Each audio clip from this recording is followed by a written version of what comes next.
عید المبارک یہ رمضان کا تحفہ اور انعام ہوتا ہے۔ روزہ پہلی امتوں پر بھی فرض تھا، لیکن ان پر عید کی نماز کوئی نہیں تھی، اور ابراہیم علیہ السلام کے بعد قربانی کی سنت ہر امت پر جو ان کے بعد آئے، ابراہیم علیہ السلام کے بعد، وہ قربانی کرتے تھے، لیکن ان کے لیے عید قربان کوئی نہیں تھی۔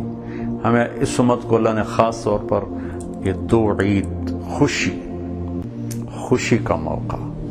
کس بات کی خوشی ہے؟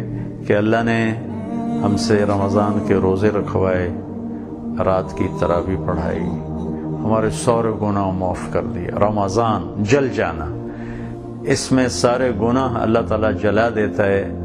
اس مناسبت سے اس مہینے کو رمضان کہا جاتا ہے، شہر رمضان۔ تو رمضان کی راتوں میں تو اہتمام ہوتا ہے جاگنے کا۔ عید کی رات بھی جاگنے کی رات ہے، اس میں بھی اللہ پاک کی طرف سے انعام کی بارش ہو رہی ہوتی ہے۔ بہرحال عبادت گزار، خاص طور پہ اعتکاف میں بیٹھنے والے میرے بھائی بہن، بچے بچیاں، جو میں بھی ایک ساتھی سے ملاقات کے لیے گیا تو ان کو چھوٹا سا گھر تھا، تو میں نے دیکھا تو بڑا مجھے اچھا لگا، رشک آیا کہ انہوں نے اپنے کمرے میں نے ایک چھوٹا سا پردہ بنا کر اس میں ان کی بیگم اعتکاف میں بیٹھی ہوئی تھی، کہ اس چھوٹے سے گھر میں کوئی اتنی گنجائش نہیں تھی کہ جس میں وہ کھلے طرح پورا ایک کمرہ اعتکاف میں استعمال کر سکیں۔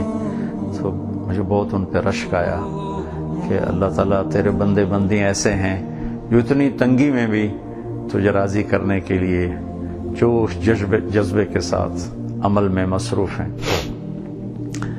عید اس امت کی ایک اجتماعی نماز ہے، اور اس کی اجتماعیت کو زندہ کرنے والی نماز، اور اس میں میرے اللہ کی طرف سے امت پنے کو روشن کرنے کی ایک خوبصورت ترتیب ہمیں دی گئی ہے۔ بھائیو، میں نے پہلے بھی عرض کیا تھا کہ امت تب امت بنتی ہے جب اختلاف رائے، اختلاف مسلک کے باوجود محبت سے رہیں، جڑ کے چلیں۔ اگر ہم اختلاف کی بنیاد، اختلاف اس امت میں رہے گا اور قیامت تک رہے گا، یہ ختم نہیں ہو سکتا۔ اللہ کا نظام ہے، اس کی کوئی حکمت بالغ، اس کی کوئی عظیم حکمت ہے۔ محبت سے رہیں اختلاف کے باوجود، تو پھر ہماری عید عید ہے، اور ہمارے لیے ایک تحفہ عظیم ہے۔ اس کو بھائیو اس طرح ہم منائیں، ادا کریں۔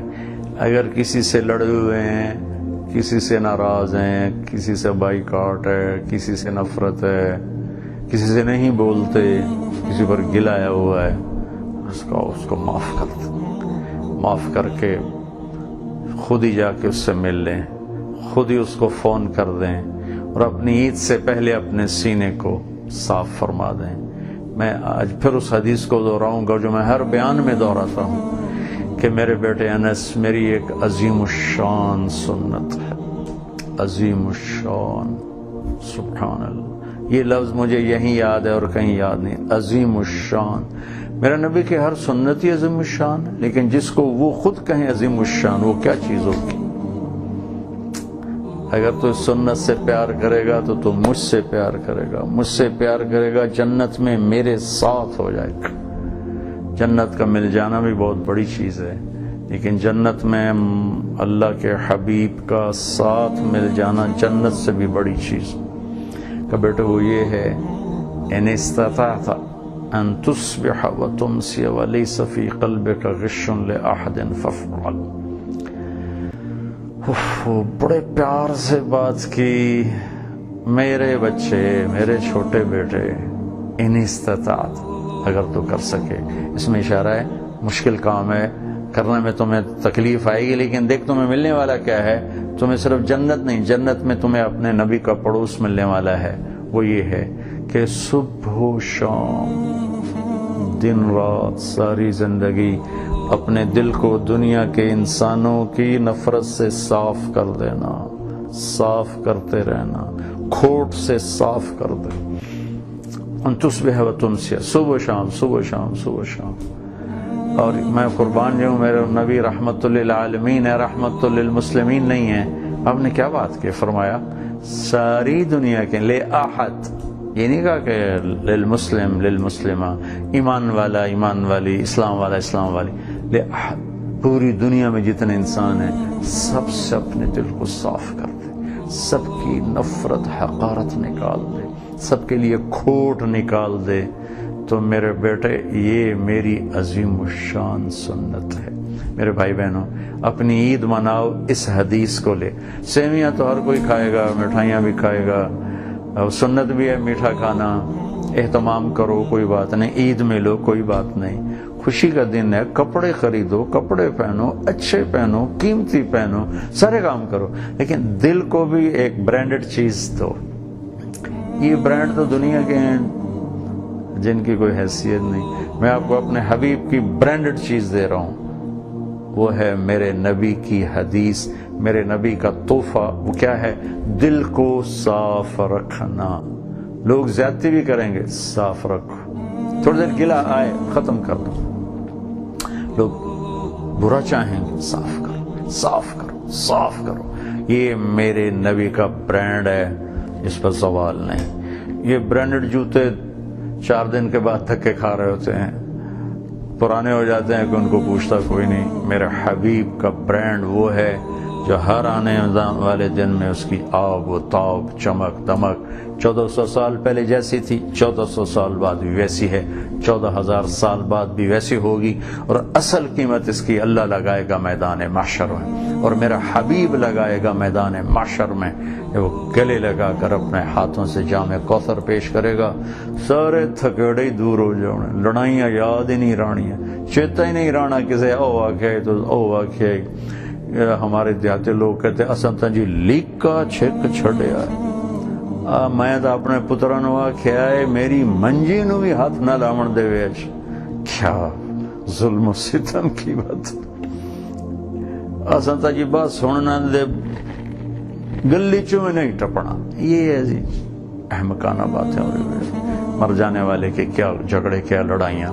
تو میرے بھائی بہنوں، میں عید کا ایک برانڈڈ تحفہ آپ کو دینا چاہتا ہوں، اپنے محبوب صلی اللہ علیہ وسلم کی مبارک سنت کے دلوں کو صاف کر کے عید مناؤ، ہماری عید خوبصورت ہو جائے گی۔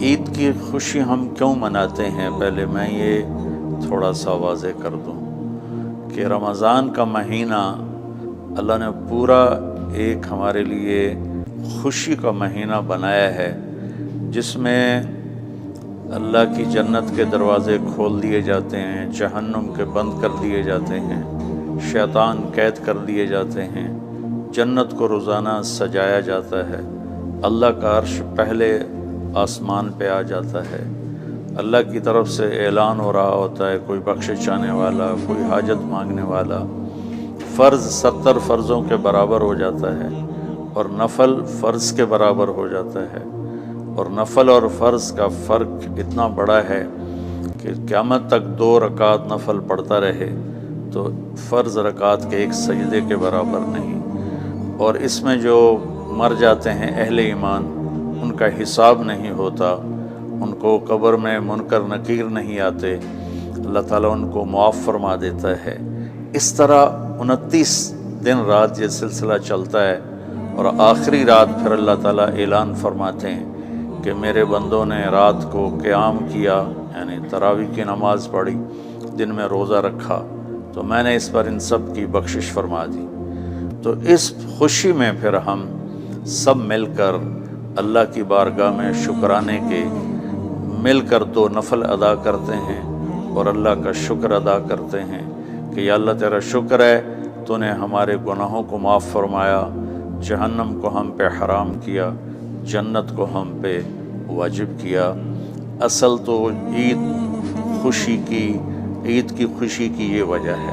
آپ عید کے لیے غسل فرماتے تھے اور اپنے کپڑوں میں سے اچھے کپڑے منتخب فرماتے تھے، اور فجر کی نماز کے بعد آپ اشراق نہیں پڑھتے تھے اس دن، باقی آپ کی ساری زندگی کا معمول تھا کہ فجر کے بعد آپ اشراق پڑھتے تھے، لیکن اس دن آپ اشراق نہیں پڑھتے تھے۔ غسل فرما کے پھر کچھ کھا کے، کوئی میٹھی چیز، کھجور ہی عام طور پر ہوتی تھی، کھجور کھا کے پھر آپ عیدگاہ کی طرف تشریف لے جاتے تھے اور پہلے نماز پڑھاتے تھے، پھر خطبہ ہوتا تھا، اور اس کے بعد جس راستے سے آپ جاتے تھے اس راستے کو چھوڑ کر پھر اور راستے سے گھر واپس آتے تھے، پھر وفود سے ملاقات کرتے تھے، سرداروں سے، صحابہ سے ملاقات کرتے تھے، اس میں کچھ کھانوں کا اہتمام بھی ہوتا تھا۔